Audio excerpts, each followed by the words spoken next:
कई साल पहले चार घनिष्ठ दोस्तों ने एक ही स्कूल में एक साथ बोर्ड तक पढ़ाई की। जहां वे रहते थे शहर में सिर्फ एक ही अच्छा होटल था। बोर्ड परीक्षा खत्म होने के बाद उन चारों दोस्तों ने तय किया कि हमें उस होटल में एक साथ चाय नाश्ता कर कुछ पलों को साथ बिताते हुए उसे यादगार बनाना चाहिए। उन चारों ने मिलकर मुश्किल से 40 रुपए जमा किए। रविवार का दिन था। 10:30 बजे वे चारों साइकिल से उस होटल में जा पहुंचे। दिनेश, संतोष, मनीष और प्रवीण चाय नाश्ता करते हुए एक दूसरे से बातें करने लगे।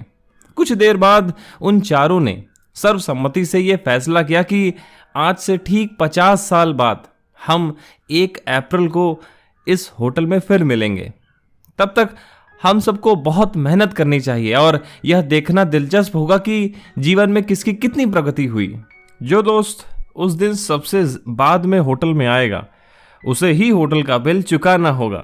उन लोगों को चाय नाश्ता परोसने वाला वेटर कालू यह सब सुन रहा था।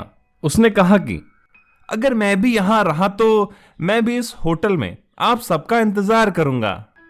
आय की शिक्षा के लिए चारों अलग अलग हो गए। दिनेश के पिता के ट्रांसफर होने पर वह शहर छोड़ चुका था। संतोष आगे की पढ़ाई के लिए अपने चाचा के पास चला गया। मनीष और प्रवीण को शहर में अलग अलग कॉलेज में दाखिला मिल गया। कुछ वर्षों बाद मनीष भी शहर छोड़कर चला गया। दिन, महीने, साल बीत गए। 50 वर्षों में इस शहर में आमूल-चूल परिवर्तन आया। शहर की आबादी बढ़ी। सड़कों, फ्लाईओवर, गगनचुंबी इमारतों ने बदल ही दी शहर की सूरत। अब वह होटल 5 स्टार होटल बन गया था। वेटर कालू अब कालू सेठ बन गया और साथ ही होटल का मालिक भी। 50 साल बाद निर्धारित तिथि 1 अप्रैल को दोपहर में एक लग्जरी गाड़ी होटल के गेट के बाहर आई। दिनेश कार से उतरा और लॉबी की ओर चलने लगा। दिनेश के पास अब 3 ज्वेलरी शोरूम थे। दिनेश होटल के मालिक कालू सेठ के पास पहुंचा। दोनों एक दूसरे को देखते रहे।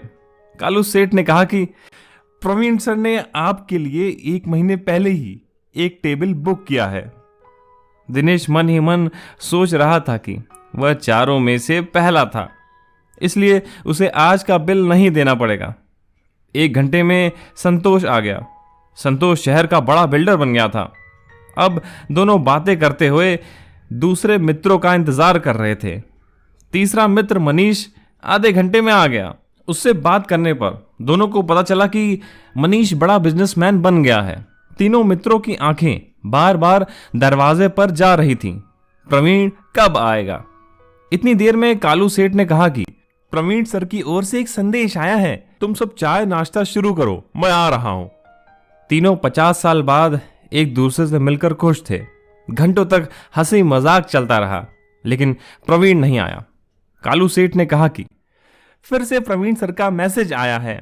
आप तीनों अपना मनपसंद मेन्यू देखकर खाना शुरू करें। तीनों ने खाना खा लिया तो भी प्रवीण नहीं दिखा। बिल मांगते ही तीनों को जवाब मिल गया कि ऑनलाइन बिल का भुगतान हो चुका है। शाम के 8 बजे एक युवक कार से उतरा और भारी मन से निकलने की तैयारी कर रहे तीनों मित्रों के पास पहुंचा। तीनों उस आदमी को देखने लगे। युवक कहने लगा, मैं आपके दोस्त प्रवीण का पुत्र रवि हूं। पिताजी ने मुझे आप सबके आने के बारे में विस्तार से बताया था। उन्हें इस दिन का बहुत बेसब्री से इंतजार था। पिछले महीने एक गंभीर बीमारी के कारण उनका निधन हो गया। उन्होंने मुझे आप लोगों से आज के दिन कुछ देर से मिलने के लिए कहा था, ताकि आप लोगों को यह तुरंत मालूम ना पड़े कि उनका निधन हो चुका है। उनका मानना था कि ये जानकर आप सभी को बहुत दुख होगा और तब उनके दोस्त नहीं हंसेंगे और वे इतने अरसे के बाद एक दूसरे से मिलने की खुशी खो देंगे।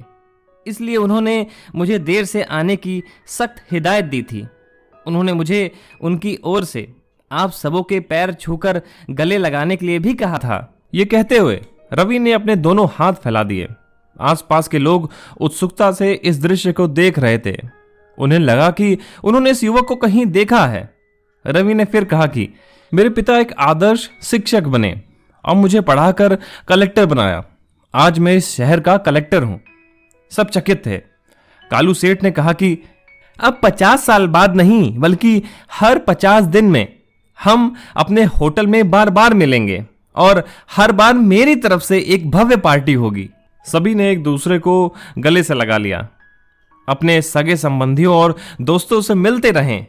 उनसे मिलने के लिए बरसों का इंतजार मत करें। न जाने किसकी बिछड़ने की बारी कब आ जाए और पता भी नहीं चले। अपनों के हमेशा करीब रहें और उन्हें अपने साथ होने का भावनात्मक एहसास दें। क्या भरोसा है जिंदगी का, आदमी बुलबुला है पानी का, और इसीलिए बिना किसी से द्वेष कभी भी किए बिना हमेशा मिलते जुलते बात करते रहिए। जिंदगी का क्या भरोसा, एक पल में है तो दूसरे पल नहीं। इसलिए अपने जीवन को फ्रेजाइल मान करके, क्षणिक मान करके जिंदगी जिए। खूब सारी चीजें हासिल कीजिए लेकिन हमेशा खुश रहिए, तभी आप इस मानव शरीर की सही इज्जत कर पाएंगे। बाकी ऐसी और शॉर्ट स्टोरीज को सुनने के लिए सुनते रहें, सुनाते रहें स्टोरी।